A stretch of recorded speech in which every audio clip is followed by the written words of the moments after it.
morning, good afternoon and good evening, and welcome to another episode of The Season Keepers, the show where the only two people we recommend keeping for the season is us. My name's Matt, aka Clean Sheet Wipeout. And my name's James, aka FPL Drug. Morning, mate. How you doing? I'm good, thanks. Enjoying the Christmas break. I was going to say, you got a week off now, don't you? Yeah, no, I certainly do. Nice. Nice to just unwind, plan FPL, I guess. I mean, I'm still not sure what I'm doing. I've got 2 free transfers. The temptation to bring in Salah is obviously huge, but don't particularly want to get rid of anyone either. Nah, I think you shouldn't bother getting in Salah, mate. It's fine. You just keep a team. It's out on that West Brom away fixture. I'm catching you slowly, and I think it's because you've not got. Obviously, you didn't have Salah and Bruno this week, which we'll talk about later. But that helped me catch up with you. But I think it was about 22 points this week. So yeah, if you just don't bother getting Salah, then I'll captain him. He'll get another, hat trick against West Brom, and I'll be ahead of you come the end of the game week. We'll see. All right, then. Well, let's jump straight into it then. And obviously, the first fixture of the game week was Crystal Palace 0, Liverpool 7. Yeah, wow. I don't think many saw this one coming. Particularly, obviously, Mo Salah, the benching of him. I was quite relieved. I was like, oh, brilliant. He's on the bench. But sadly, he ended up scoring 2 and an assist. Couldn't believe it. Happy days. I mean, the community was rife with obviously all the chat about Salah was benched, and there was all the rumours going round. And the more rumours that appeared, I think the more obvious it became that he was actually going to be rested. And I saw people transferring him out, and I thought, well, that's a bit mad because they've got West Brom next, and he could still come on for 20 minutes and get a goal. And obviously he got 35 minutes, and as you say, got a haul. So, yeah, I took the captaincy off of him, thankfully put it on Bruno. So that was a bit, lucky, I guess. But, to then, transfer him out, I think it's madness. Yeah, no, I agree with that, to be honest. I don't know what they were thinking, and you'd be kicking yourself as well. I mean, me dad fucking benched him. Like, what you doing? And he'll listen to this. He did not notice that. Yeah, he benched Salah. He was saying to me, I was a bit worried because he might only come on for 5 minutes and I don't want 1 point.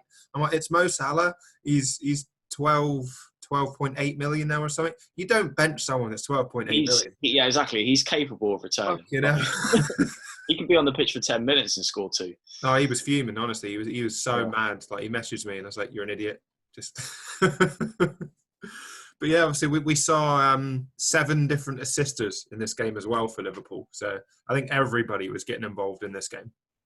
Yeah, fantastic team performance. Not one for Palace fans. No, not at all. And Bobby Firmino has obviously picked up his Christmas boats and decided to hit some form again. I think he did this last year as well, where he hit some form over Christmas. Okay. Obviously he's a different player these last 2 games. Yeah. The old Firmino that we remember. Maybe it's because Joss is out, that he's thought, I need to step up now. He's not had that kind of competition before. Maybe. So that may be a factor in it as well. Yeah, quite possibly. Obviously, he's taken that, seeing that Jota's out for, 6 to 8 weeks. And it might be just in the back of his mind that he's thinking, well, I really have to up my game because if I'm not scoring goals over this period without him, then he'll come straight back in. So that's an option. And obviously, both Trent and Robbo proved that, they are worth the money if they get the games and the runs that they get. And they both got an assist, both got a clean sheet in this game. I think Robbo picked up a bonus point as well. So a lot of people I've seen, if they've got the budgets, have been moving off of, the Chelsea fullbacks with their fixture swing and potential injuries and jumping onto the likes of Trent and Robbo. I wish I could afford it, but at least one of them will be in my wildcard. So that is an idea. It's something I've not actually considered too much as well. And I've got 2 free transfers. Obviously, I've got the capability to downgrade someone and upgrade a def to one of the Liverpool boys. Yeah. I think it's worth considering because I think on this run, Liverpool, could quite easily keep 3 clean sheets, to be fair, against West Brom, Newcastle, and then Saints. There was clean sheets there. They blank in 18, and then they've got a double home against Man United and home against Burnley. So you're going to want them. I think at least one of them probably for this next run. So yeah, it's worth considering, mate. Right, let's move on to what was an unbelievably frustrating game to watch. Saints 0, Man City 1. Very frustrating. Mainly because we played so well. I think the last sort of third of the game we were really pushing to equalise. Yeah. And I feel like we could have done, to be honest. Although, having said that, Sterling really could have scored a couple if he was a bit more clinical. If I was a Man City fan, I'd be very frustrated watching Sterling. Oh, God, yeah. The amount of chances he has is insane. That's unbelievable. I mean, yeah, City were creating chances. They're still not the attacking force that I think we want to see. Obviously, they played in the Carabao Cup last night and beat Arsenal 4-1. You know, and it's the first time they scored 4 goals in a while. They looked quite sharp, but obviously they changed a few players around. The likes of Phil Foden, you know, stepped in. Jesus got a goal last night as well, I think. It's Arsenal. Well, yeah, exactly, and it's Arsenal. So it's not difficult. And if you see the second goal that Mahrez scores, I think from a free kick, the keeper basically lets it go. Oh my god, yeah, no, I've seen that. That's like me and goal. Unbelievable. Yeah, well, yeah, it's unbelievable. So you know, if they're being gifted goals like that, but I was, extremely frustrated by the fact that we played so well in this game. So to get nothing out of it is frustrating. And I think you summed it up with a tweet, like to see De Bruyne run into the corner flag with 5 minutes to go, I think completely sort of like showed how afraid Man City were that we could nick a point. And obviously Man City have now got, I think it's 8 clean sheets in the last 9 or something. It's mad. And they're obviously being set up to get that because leaking goals was their issue last season. You know, they'd always concede the odd one. But this season, yeah, they're consistently like locking out that defence. But I think it's to the detriment of them going forward. They just don't look the attacking force that they were last season.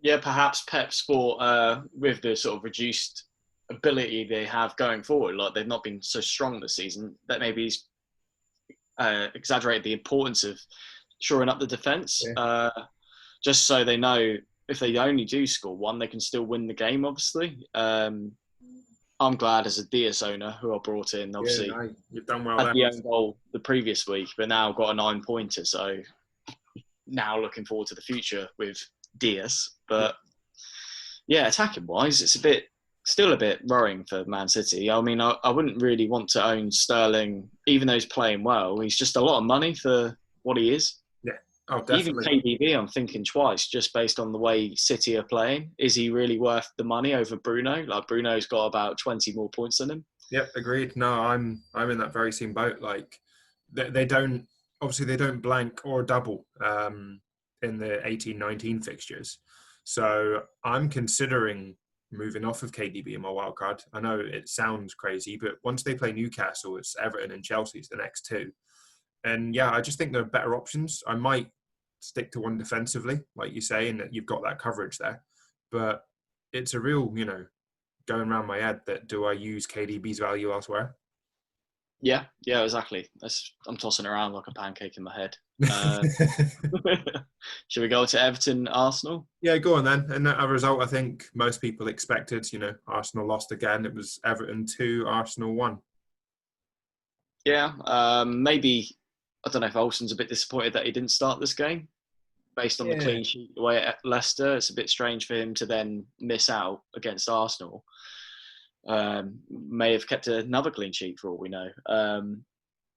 But obviously Arsenal, the pressure's sort of mounting on Arteta result by result. Obviously, so. Arsenal fans don't typically not happy if they're outside the top 4, top 6. So to be down in sort of the 15th and 16th of this world, the pressure's enormous for him. I know. And I mean, they're still only, I think, 11 points off of Spurs, but it's a long, long way now. And if they don't start picking up points soon, then they're not going to even make the Europa League this season. They've obviously got Chelsea this weekend that I expect they'll get beaten comfortably. But then they've actually got quite a nice run. They've got Brighton, West Brom, Palace and Newcastle.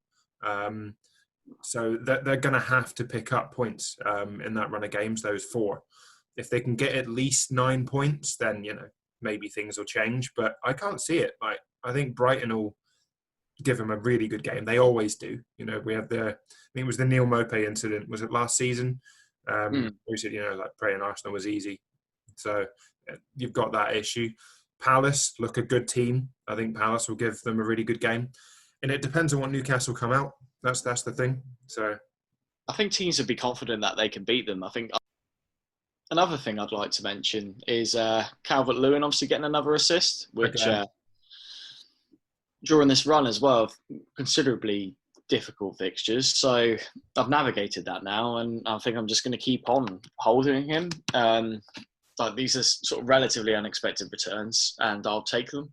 yeah, they have been. Whether it be him winning a pen or just a generic assist, it's good stuff.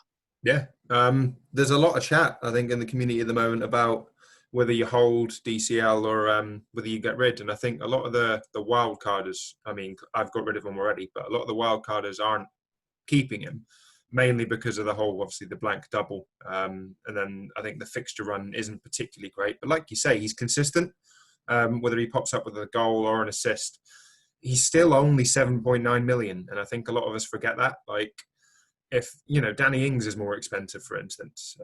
So to keep getting the returns, it's you got to take it at his value. It's 7.9. It's unbelievable, and he's 61% owned. So if you get rid, it's a massive risk. Honestly, yeah. Like, I'm worried every single week. I brought Bamford in for him, and I think they've basically leveled out and been very equal since, which it's been okay.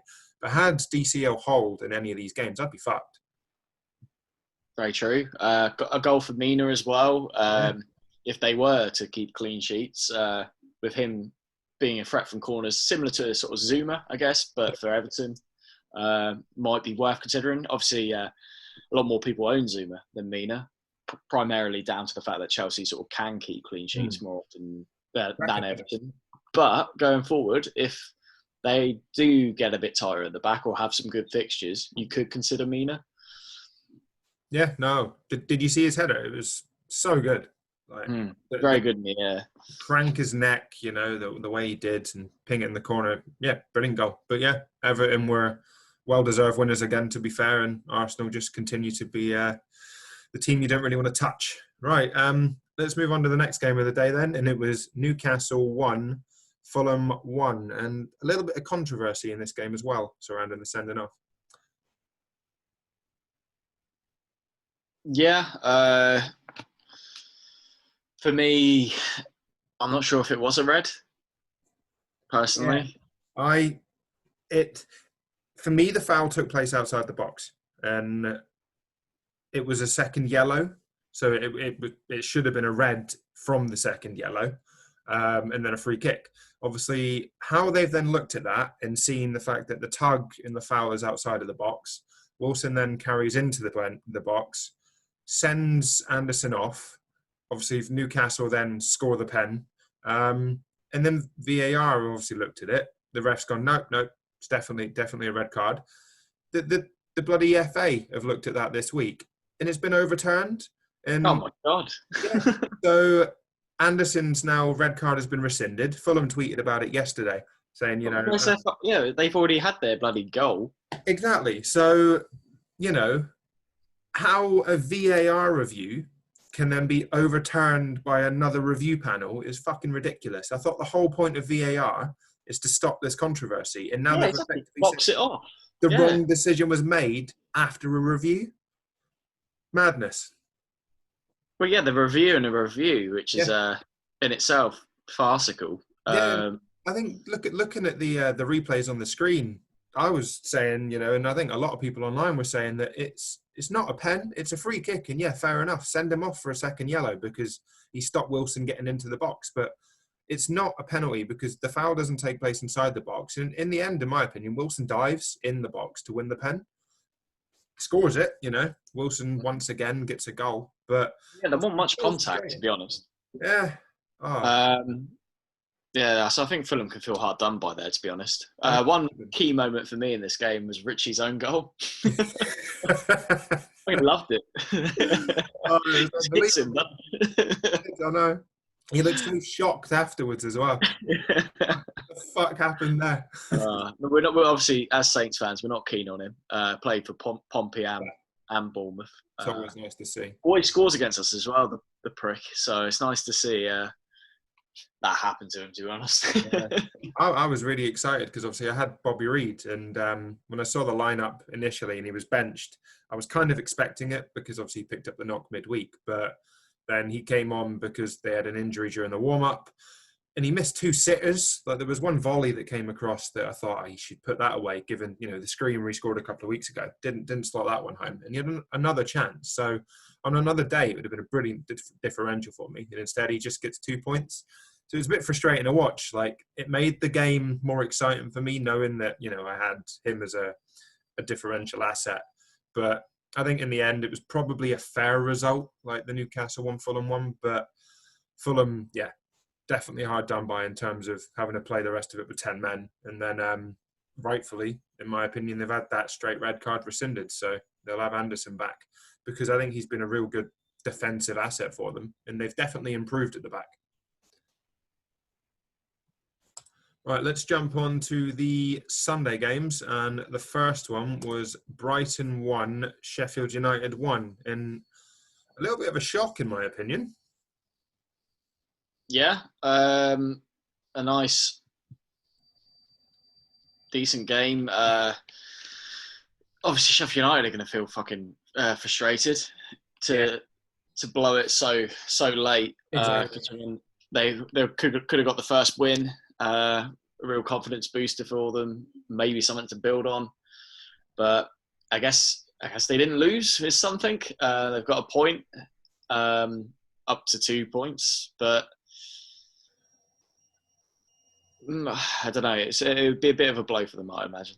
Oh, I think it will be, like, particularly given Lundstrom got sent off. And obviously they played a lot of the game with 10 men.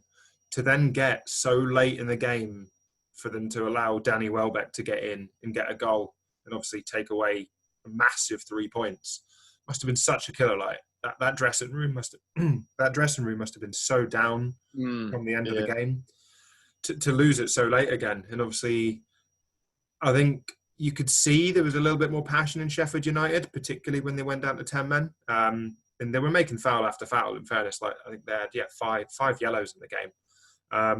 So, you know, there's a bit of vigour about them. But once again, they drop points. And to have 2 points at this stage in the season, it's not enough. No, it certainly isn't. McGoldrick's actually looking okay recently. Assist last game, 2 goals against United. He's the only one that's picking up consistent returns for them. Yeah. If you were to consider a player from Sheffield United, I mean, I don't think you will be. No. But as a cheap differential, you could consider him. He's getting a bit more minutes recently. Obviously, he didn't play before due to injuries or being out of favour. Start for Brewster as well, worth mentioning. Yep. Not that he did anything, but... No, he looks a bit lost with them. I really feel sorry for him because he's gone from, you know, being the Liverpool asset and the young lad coming up at Liverpool to then obviously be sold to Sheffield United. And the team around him just isn't the team that he was obviously playing when he got his minutes for even the under-21s for Liverpool. But he just looks a little bit lost, a little bit isolated.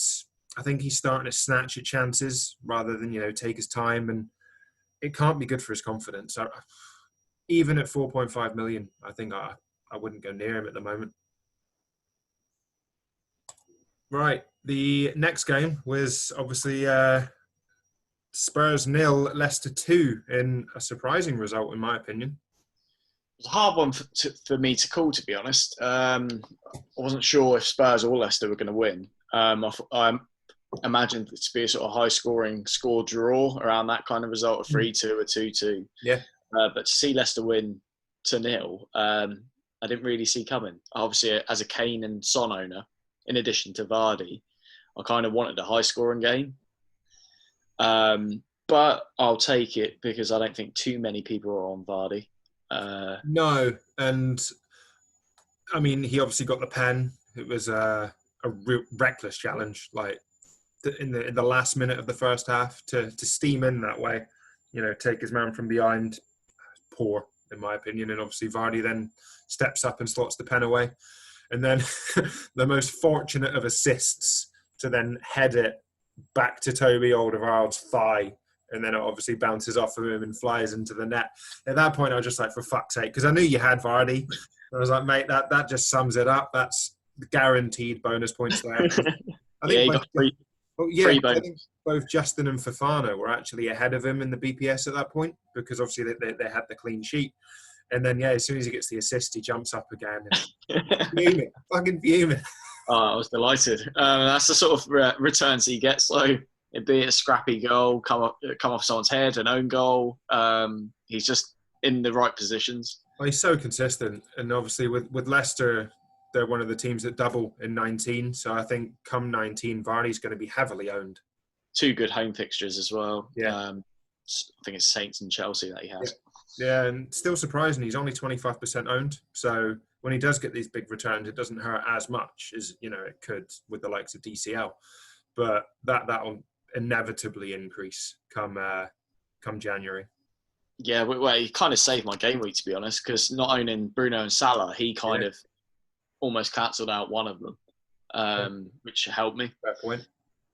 No, very fair point. Whereas obviously a lot of people were on potentially double Spurs. Obviously I had Kane. You've got both Kane and Son. They were largely anonymous in the game, to be honest. I think Leicester set up really well.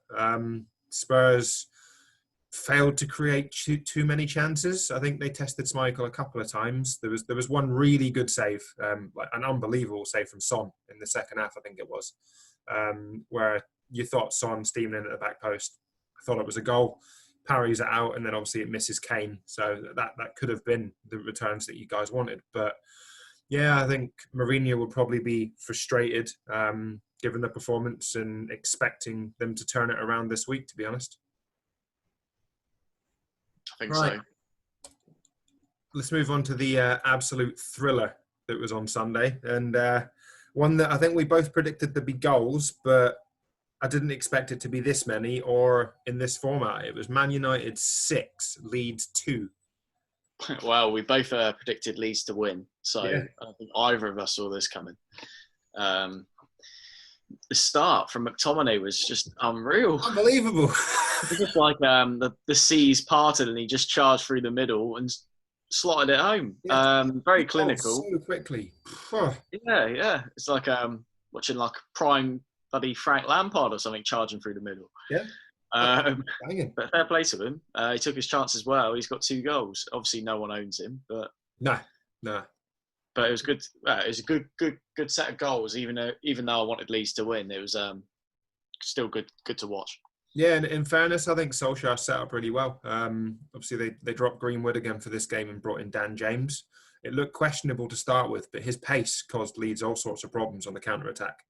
And obviously, when you've got the likes of, Bruno, Martial and Rashford alongside you, you're going to get goals. And in spite of Man United consistently scoring, Leeds didn't change their style at all. And we don't expect them to. And they just kept going. And obviously, when Dallas got his goal, I was quite pleased because I think I went from a -3 in Sky for him to a 4. So, that was quite a big swing. But Leeds are going to play this way. Obviously, it could have been a lot more for United as well, which is the amusing thing, because Meslier made 8 saves. So it could have been one of those games. 14, mate. Well, yeah, but Man United could have hit double figures. And I know that sounds ridiculous, but they really could have. But you're going to get games like this against Leeds. And I think for Man United, it was the perfect team to play because Man United like that counter-attacking style, even at home. They've developed that. And Leeds are going to give you so much space because they bomb forward and leave themselves so kind of isolated at the back. Yeah, no, I think it worked perfectly for them, to be honest. Obviously, in a way, it gives managers advantage when playing Leeds because they know what to expect. Yeah. They know the style. They know they're going to be running around like rampaging bulldogs for the whole 90 minutes. Yeah. So you can sort of plan around that. Obviously, it does seem to shell shock quite a few teams that aren't really prepared for it. Well, yeah, like the Leeds City game. Obviously, it was 0-0, but it was one of the most exciting 0-0s I've ever watched. And this was the kind of result that I expected in that game. So I'm glad we got it eventually. And it was just one of those games that, as a neutral, I'd watch time and time again. It was such a fun game to watch.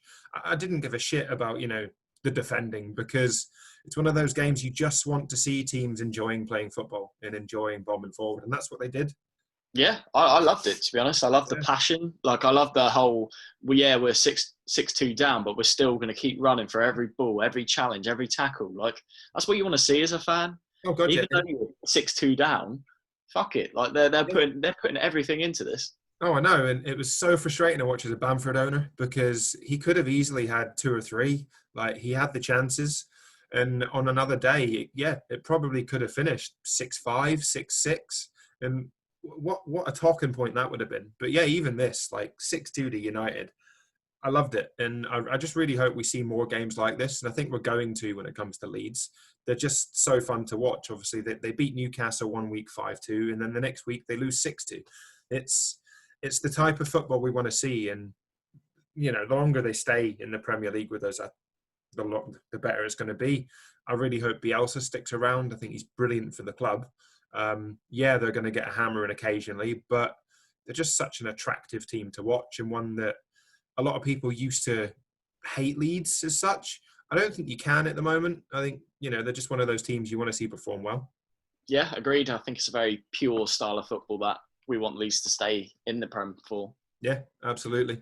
And then moving on to the last game of the Sunday, it was Big Sam's first game in charge. Everybody expected, maybe we'll shore West Brom up defensively, and they lost 3-0. Not what he expected, not what he wanted, no doubt. But it is his first game, so we'll give him time. He's obviously barely been able to have an impact, put his methods in place. So I think it will take 2 or 3, maybe 4 games for them to start looking a bit more solid defensively. But obviously he'll still be disappointed, especially against sort of West Midlands sort of rivals against Villa. So that will hurt a little bit. Not as much as if it was Wolves, of course, for West Brom fans. But yeah, I think they're just going to have to take this one and move on, West Brom, to be honest. I think so. Whereas Villa, looked sharp. I think, obviously, El Ghazi scored twice. I still don't think he's the best FPL option in the world. So he's in the squad because, obviously, Trezeguet's and Barkley's injuries. Whether he keeps his place when they come back, I'm still not 100% sure.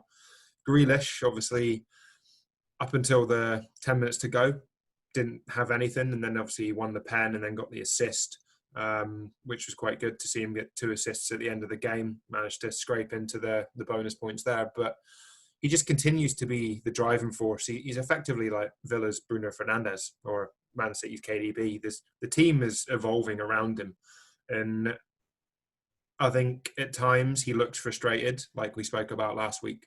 But it was just good to see it come off this week and obviously then get the win, and quite an easy 3-0 at the end of the day. Yeah, agreed. He tends to be getting his returns towards the end of the game. Like he had against Saints as well. Yeah. Obviously had basically nothing, and then by the end of it got about 2 goals and an assist, I think.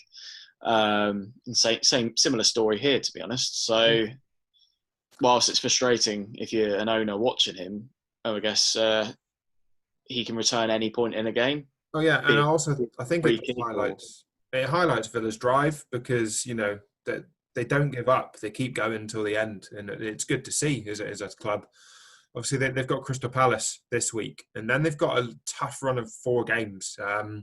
For me, I think Grealish is going to go in my wild card. I don't think I'll have him because they play Chelsea, United away, then Spurs and Everton at home, and I think it's 4 tough games. Yeah, they don't blank, but they don't double. So, yeah, Grealish, as much as it's going to be tough to take, I think I'm going to probably drop off with him now and then maybe look to bring him back come game week 20 when the fixtures kind of turn a little bit again. I can see your logic there with that. I'm tempted to hold just because I've kind of got faith that he will still return even in those fixtures. I think Villa like a challenge. I think they might play well against some of those teams. I mean, they beat Liverpool 7-2 for Christ's sake, so they're definitely capable. That's the kind of season we're having. If I didn't have my wild card, then he wouldn't be one that, I'd be jumping off of immediately. But I need to make the most of it. The fact that I've held it for this long, now I know the blanks and doubles, I've got to take the jump. Moving on to Monday night's games, and a surprise in Burnley beating Wolves 2-1. Yeah, didn't see it coming. I thought Wolves would win. More likely 2-1 to Wolves, to be honest. Didn't expect Wolves' team sheet either. Maybe that could have factored into the result because there's a few strange picks in there. Yeah. I had never heard of this lad called Otasawi. I think it was. Yeah. He got an assist, but... Well, yeah. But obviously he got 45 minutes. He got a yellow card. That's bullshit. That's fake news. Yeah, he got the assist against Chelsea, didn't he? Yeah. Played 45. But yeah, to see him then in the team sheet again, it's quite surprising. Nobody owns him in the game. It's not even 0.1. It is a dead 0%. So that comes as no surprise whatsoever. So people have missed out on that massive haul of 4 points.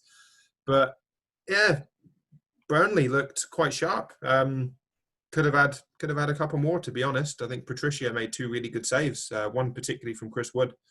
So it was good to see them get the win, and I think a win that took them out of the relegation zone as well. So it's a nice pick-me-up before we move into this busy festive period. Yeah, they've actually hit a little bit of form. I think if you're looking to, say, get a Mo Salah and you need to downgrade a striker, you could consider Barnes or Wood now that they're back and playing together. They're a very good partnership. Either one is a particularly good pick. I know Chris Wood's very much a confidence player, so having got this goal now would be potentially a good time to get in Chris Wood. However, personally, if I had the choice of downgrading a striker, I'd probably just go for Bamford, to be honest, or Wilson. Yeah, in that value, I still think there are better options. But yeah, Wood got the type of goal I think any striker needs. It was one that, kind of bounced to him in the box and he just smashed it back home. But yeah, like you say, he's a real confidence player. When he goes on a run, it's often for 4 or 5 games. So if you can get on it at the right time, he could be a really good differential. Not one that I think either of us will look at, but there will be people out there that are going to move to him after seeing that he scored. Whereas Wolves, it's a tricky one because obviously they're without Jimenez. They're absolute talisman. And I think it's showing on the pitch. Yeah, Fabio Silva won and took the pen. He's not Jimenez. And when you've got Podence and Neto, I think they're both good options at their value. They will pick up, goals and assists as they've shown, but they're not what they need. And obviously Traore's still not getting the minutes that he wants. I think there's really strong rumours that he's wanting to look to move away in January because he's not happy. But whether, that's just come out from his agent to try and, push Wolves a little bit more, God knows. You can only imagine. But they just don't look right in certain games. There's some games, the second half in Chelsea that looks exceptional, but they didn't show any of that against Burnley. Yeah, exactly. I think they're very inconsistent, to be honest, at the moment, because after that game against Chelsea, I was thinking, should I be looking at Podence and Neto? And now after this game, I'm like, not really, maybe not. Yeah. So it doesn't inspire confidence that you're going to be getting maybe one return one week, then a couple of blanks, and then a return again, if you're lucky. So I don't really want any Wolves players, to be honest. No. All right, well, let's move on to the last game of the week, and quite a comfortable win. Chelsea 3, West Ham 0. Tammy Abraham, big return for him. I think it was 13 points after a sea of sort of 1s and 2s due to Giroud playing. Will he keep his place in the team? You'd think so, but who knows, to be honest. I feel like Giroud could quite easily start the next game. Well, so it's a festive period, so exactly. I don't think I want either of them. Yeah, they'll get some returns, but it's just a minefield. Yeah, I was having a conversation with a group chat about Sky, and obviously with this Chelsea game being the evening kickoff, we didn't get to see the team sheet, but we were all saying if we knew which striker was going to start for Chelsea, they would have been the punt, and it proved here. Tammy Abraham started and got 2 goals. See, Thiago Silva got his goal, took banging header. And I think it just set the game up really well. Timo Werner, for those that have still got him, another bloody frustrating performance. He obviously got his assist. He hit the woodwork twice, missed another really good chance. He just looks bereft of confidence at the moment. Like nothing is going for him. and he will, like we keep saying it, but he will have one of these games where he gets a hat-trick. He's that kind of player. And obviously when he's got, the likes of Pulisic and stuff around him, he's going to. But at the moment, he's just attracted to the woodwork. He is like a moth to a flame. I couldn't own him. I'd be tearing my hair out. West Ham, disappointing for them. I actually predicted them to win. I thought we'd see another strong West Ham performance, but just didn't quite cut it today. Monday. Yeah. Don't think they kicked off this morning. No, I don't think they did. Although I think Soufal had another good performance. He topped the BPS for West Ham anyway. And he's one. I think he's the one. If I was going to be on a West Ham defender in a wild card, Soufal would be the one. And I think I probably will move to him. At the moment, I'm on Balbuena. But I don't mind jumping up to Soufal because I think he's nailed in that position now. He's growing into the role, constantly trying to ping in a good cross. He's going to get assists, as we've shown previously. So I think, he's probably my West Ham shout. If you were on anyone else, Antonio, but it's the injury risk at the moment. I think there is talk that he might be back this week, but I think they'd be crazy to throw him straight in given how quick the turnaround is. And obviously we don't want to see Antonio then come back, play for... Well, I saw he might be out till January, so okay. I'd be reluctant to bring him in. Yeah. I've been on Soufal some time now. A good player. Sadly, I've benched a couple of his assists, but he's been getting those clean sheets as well. So at 4.6 million, he's a bargain, to be honest. Yeah, no, I think so.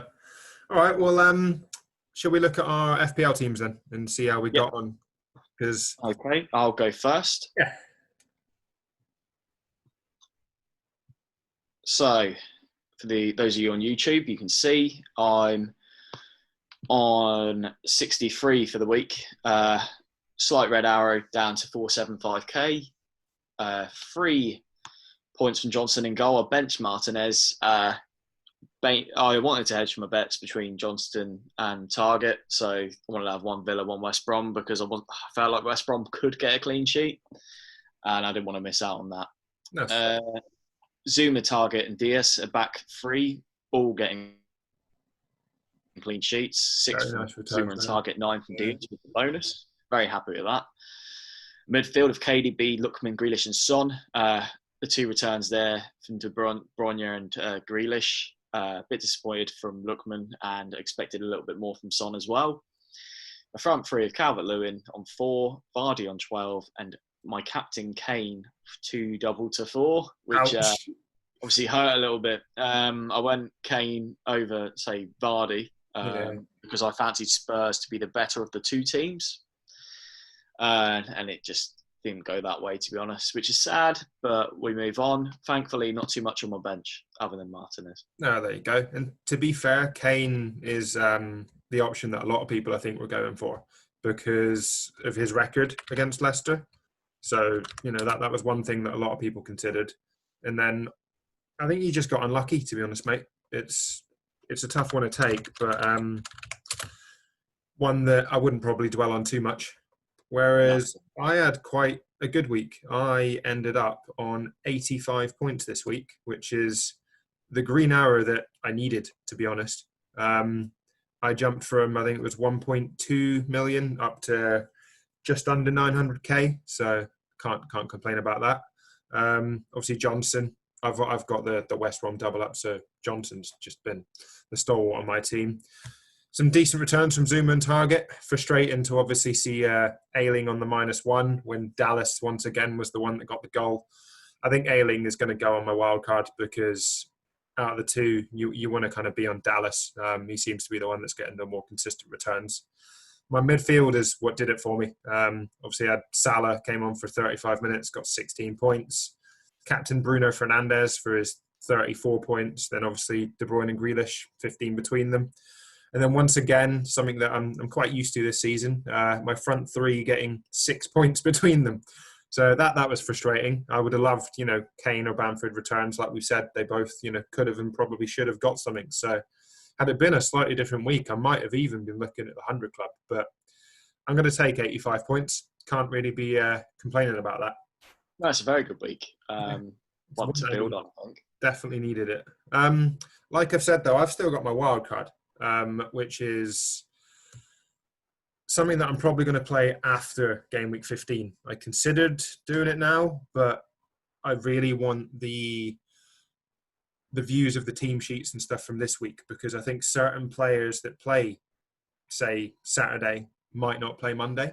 So that's one of the worries. And it just gives you a little bit more time. You know, the last thing I need is to wild card into someone who then gets injured this weekend to then, already have to make a transfer.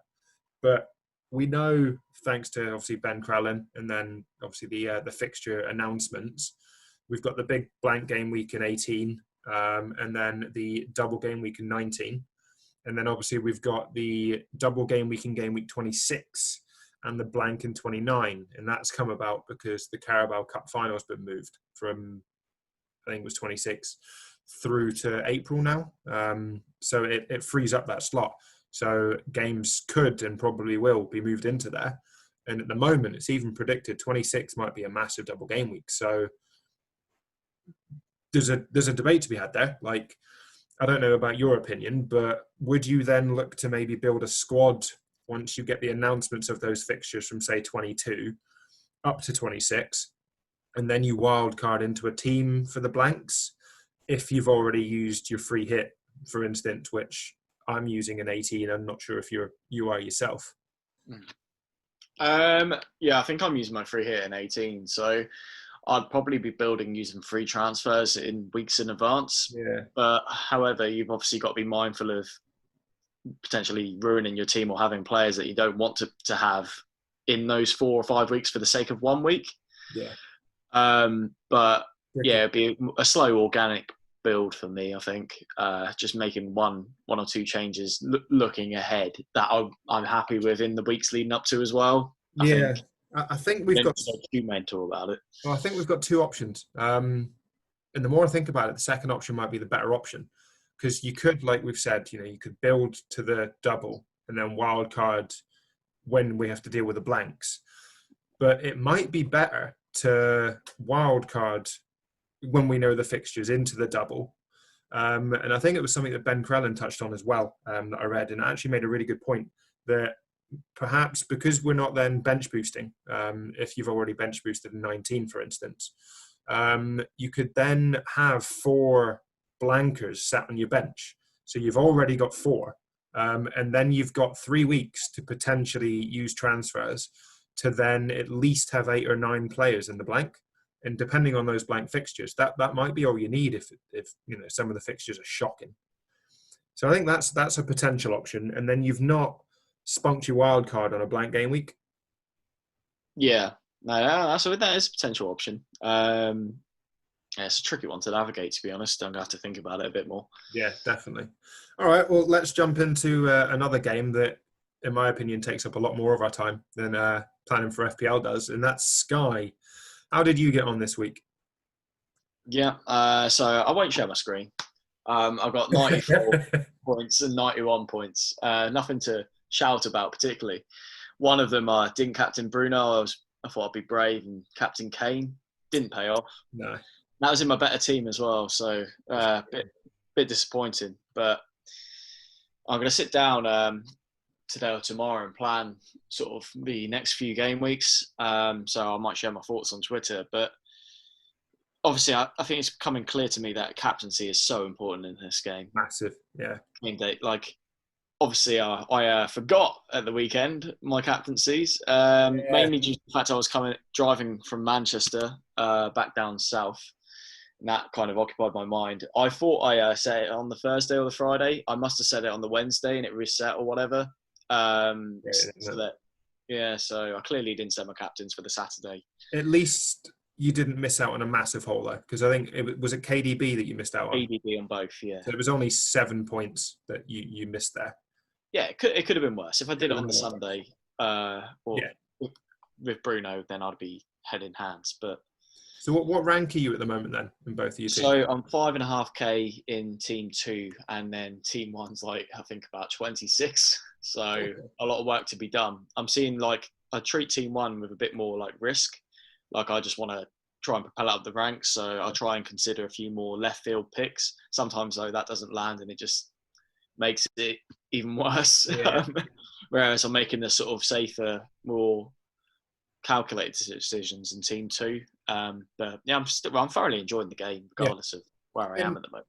To be fair, we're both new to the game. So like it's a learning experience this season, which is the biggest thing. And then obviously the experiences that we gain from it will hopefully benefit us next season, and then we can provide a bit more content about it as well. Exactly. Plenty of transfers too left. Yeah, massively. For me, I think I'm definitely benefiting from the fact that you've got the Fantasy Football Hub Sky podcast and Planet FPL Sky content. I'll sit there and listen to them both, and then I'll probably listen to them again because the content in there is brilliant. And then I'm obviously a Planet FPL patron, and the Sky chat and the Slack is so helpful. And it's really benefited me this season because I'm up to 161st with my main team. Yeah. I got 132 points this week. Got 2 mil in the bank. 25 transfers remaining in that one.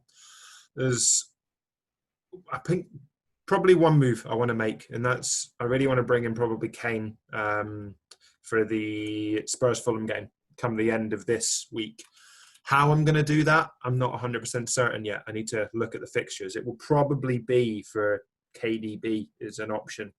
But I need to look at it. I've left myself 4-4-2, so I can jump from a midfielder to a striker in that one. And then in my second team, that's up to 922nd overall. But it's my cup team. I got 140 points this week, so I actually beat my main team. And that's mainly down to the fact that I did spunk 3 transfers for the Monday. I was a point behind in the cup. It was 120 to 119, and I was so worried that the guy that I was playing would, use transfers to try and beat me. Turns out he didn't have anybody, so the one move would have got me through. But I brought in Zuma, captained him. He got 14 points, so that would have put me through anyway. But I gambled on Neto and Pope. And I don't mind because Neto came in for Romeo. Romeo doesn't play this weekend, so I've gained the fixture anyway. And then Pope is a bit of a differential because I've got Martinez in the other team. So I don't mind the Leeds game. He could get, potential save points. And then Sheffield United, I expect Burnley to keep a clean sheet. So it's nice that it's in the top 1,000, that team. I didn't expect it to be. But yeah, it's 100% my cup team. I'm going to try and go all the way in it. See what happens. Yeah, you might as well. Exactly. Yeah. I mean, well. I think it's a grand for the winner for the cup. So okay, we were talking about it in the Slack channel, and I think there's 4 of us in there that are still in it. I think there's still 7 weeks for the cup, but fuck it, it's worth it. And if it means that come the end of the cup, I've only got 8-9 transfers left in this game, I don't mind because my focus will then be on the main team. So might as well go for the grand. It can make a massive difference. Yeah, exactly. I'm sure it'll propel your team up the ranks anyway using the transfers for the cup. So, yeah. And then I'll just have to, come overhaul, maybe plan a bit longer term, but we'll have to see. Yeah. All right. And then the final fantasy game that we both love and enjoy, and obviously that's tonight. Obviously, we're recording Wednesday morning. They've moved it thanks to the old Christmas Eve is tomorrow, and then obviously New Year's Eve is next Thursday. So it's Wednesday games. But how did you get on in Champman last week, mate? So I think we got the same points, actually. I think we both finished on 49. For some reason, I felt like I did better than you. But as it turns out, we've got the same. I know. I kept seeing the returns on the ticker, and I was out. James has got him. That's another assist. Oh, James has beaten me this week. When I saw that, I think bonus points helped me. But yeah, when I saw it at the end and we both had 49, I was quite happy. Yeah, so I'll just go for a quick run through. Yeah. 0 for Sullivan, 3 for Ashley Cole, 8 for Hippier, Tome on 0, GX on 3, Kuehl on 2, Izzet on 8, Hughes on 2, Good Johnson on 7, Van Nistelrooy on 14, and Savarese on 2. So happy with Good Johnson getting a return, as he's the one I was debating. I brought him in. I was between him, Jason Ewell, and a few other strikers around that price point. And glad I picked the right one, to be honest. You chose well. And he was more of a 1 week pump for you, wasn't he? He was. So he's immediately left my team now for one shop. 2 home fixtures for him. Firstly against Ipswich, so I think that's a good move to make. And sadly, last week I left 14 points on my bench. Painful. On one player, Tommy Miller, obviously, Yeah. 4.5. He was on the bench himself in the game. I know. Came on and did a bit of a Mo Salah, to be honest. Came on and absolutely hauled. Yeah, I knew he was on your bench, and it's frustrating because I very much doubt many people played him, if anybody. So you got unlucky, but that's the type of shit that happens in Chapman. You know, you're going to get these odd 4.5s that just go fucking mental. Yeah, exactly. Well, how about your team? I'm definitely glad to see that you're kind of looking to maybe attack the upcoming fixtures and make your moves week on week.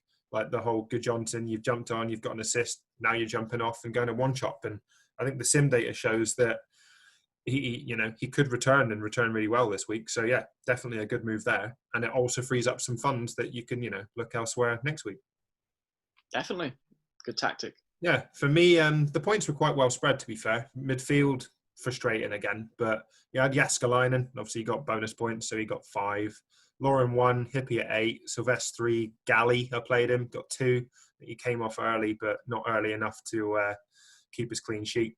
And then, frustratingly, both the Hugheses got 2, GX got 3, and Arca got 2.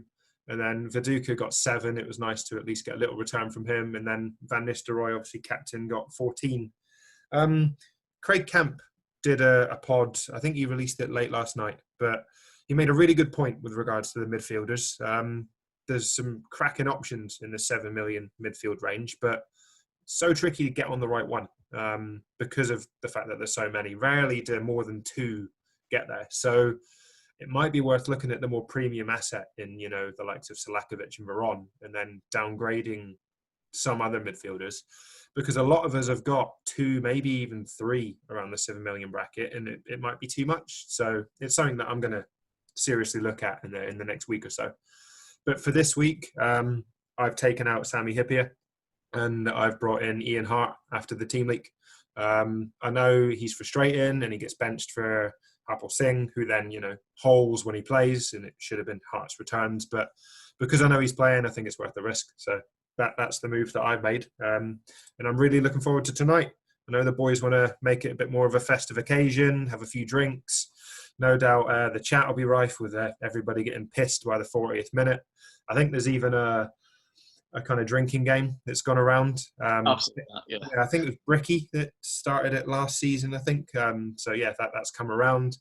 And we all know that Irons doesn't really drink. I don't think he's had a alcohol in about 4 years, but he says he's going to have a couple tonight. So maybe by 15, 20 minutes, he might not even be able to speak. So it should Yeah, I definitely need the pick me up after the week I've had. So I think it'll be good fun to jump on that tonight. I'm looking forward to it. Shall we jump on to questions? Because we've got, I think, 5 really good questions this week. The first question is from FPL Ballbag. Love the name. What to do with Reece James and Ben Chilwell? They're both injury doubts, obviously. So that's probably a reason for the question. And I personally thought they might be rotated during this period anyway. They've obviously got coverage in the likes of Aspilicueta and Emerson. So that was always going to be a worry. If you don't have any other fires to put out, I think it's probably worth moving on. Even if they're only out for a couple of weeks, you can gain some serious points elsewhere, given the short turnaround. So potentially, the likes of Diaz are options, and Gabriel if you don't have the budget. But if you do have the budget, then I'd probably jump straight to Robbo or TAA. I think standout fixtures, clean sheets, and they've got attack and returns coming. So that'd be the moves I'd make. I'd agree with that, to be honest. It's a good time to return to the Liverpool fullbacks with the fixtures. I think there's a decent chance of returns there. What is difficult is whether trying to gauge what games they'll miss. If they are back a little bit earlier and say potentially a fit for Villa, then maybe it could be worth holding them. Yeah. Obviously, they'll probably both miss Arsenal. But long term, I think they're good assets to have. especially if you don't have the budget for, say, a Robbo or Alexander Arnold. Yeah, no, agreed. I think for me, yeah, I'm probably looking to bring them in at some point after this tough period, but not for now. Second question is in from David Strom. Any suggestions for double game week 19 differentials? One from each position. Double game week fixture wise, I'm looking at sort of Leeds and West Ham based on their sort of decent home fixtures that they have. Particularly interested in Leeds attacking assets. Both games they're playing in, I can see them taking advantage of. I think it's Brighton and Saints. Harrison could be a good differential pick in midfield. Also, not a differential, but it's probably a good idea to get Bamford in because I could see myself losing rank if he performs. I don't own him at the moment, but for the double game week, I think he would be a good one to have. I'm not sure who would make way in my team, but the thought of not owning him is a bit scary for that double game week. At the back, I'll be inclined to go for Dallas or Kufal. And also James Maddison would also be a punt for Leicester, but he might not be a differential by the time that comes around. No, I think Maddison's a really good shout there. For me, arguably West Ham have the two best fixtures, both at home in the double. So I wouldn't even be against the triple up, to be honest. I think Fabianski is probably the best goalkeeper option for that double game week. Perhaps, as you say, a Soufal, or if you want to go slightly cheaper, Balbuena. I think he's 4.4. It's a defensive double up with Flappy. Leeds, as you say, they also have two good home fixtures against teams that are even unlikely to put men behind the ball. So as we saw, with United and even with the Newcastle, if you go toe-to-toe with Leeds, you're going to concede goals. So I expect, the likes of Rafinha or Harrison, as you say, to be good midfield options. Up top, ideally for that double game week, is cheap options.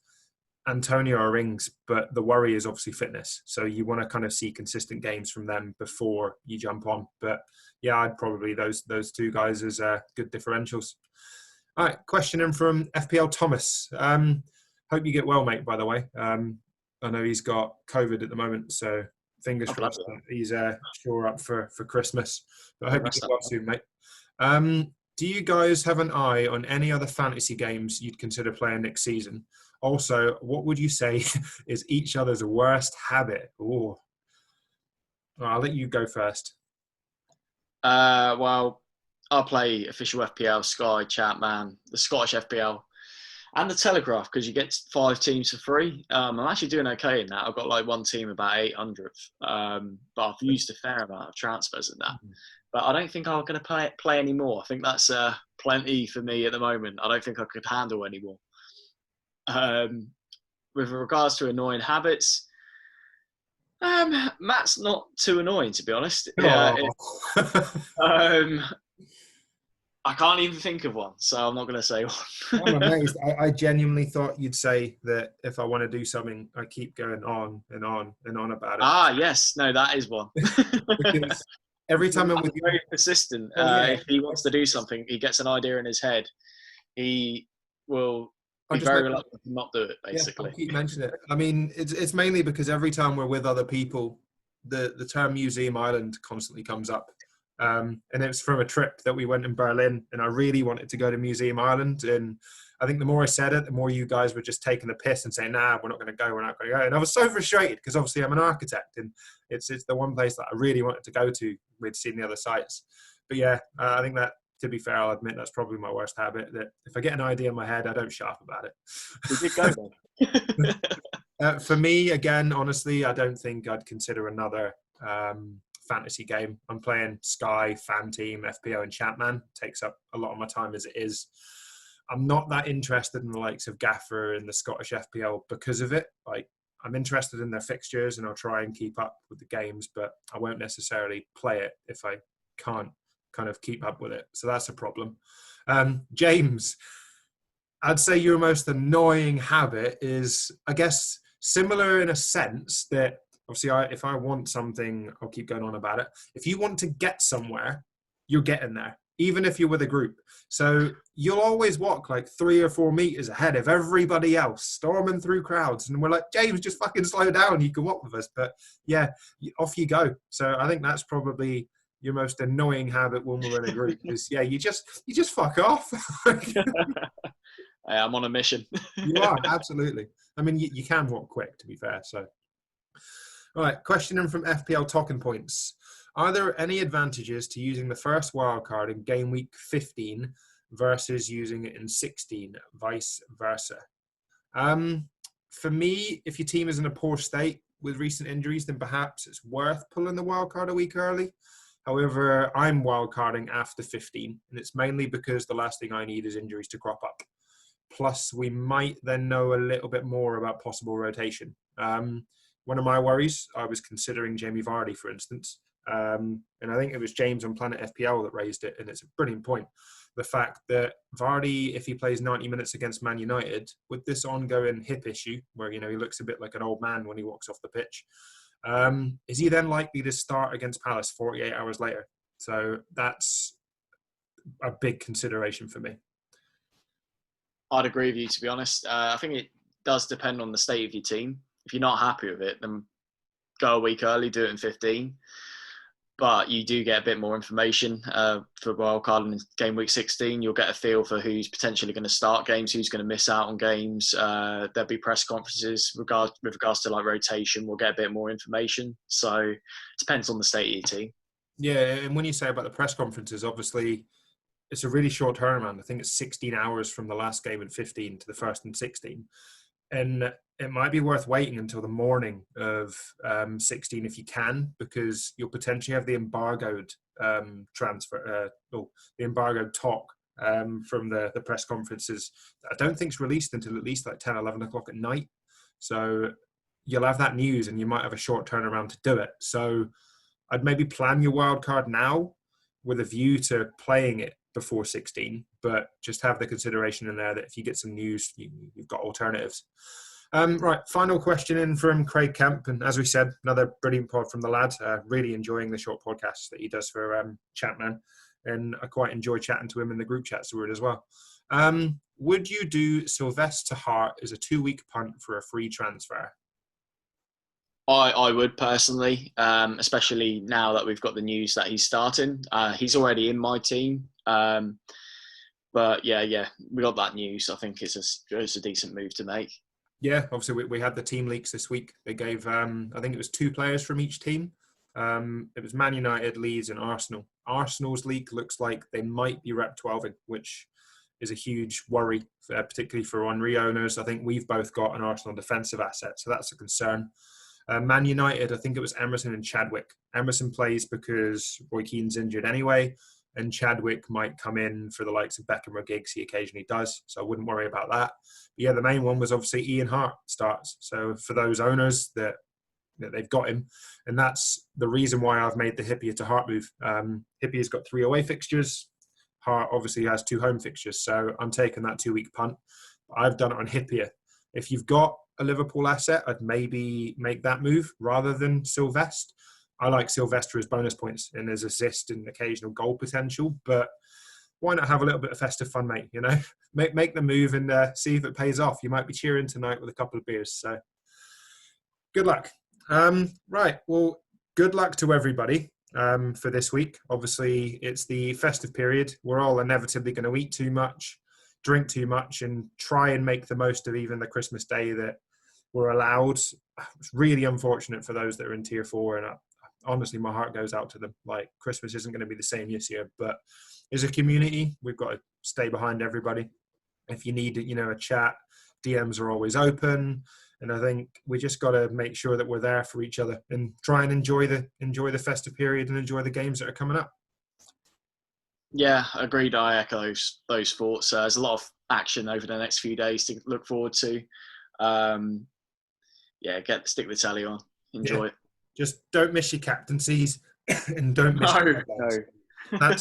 That's the 2 main things, deadlines and captaincies.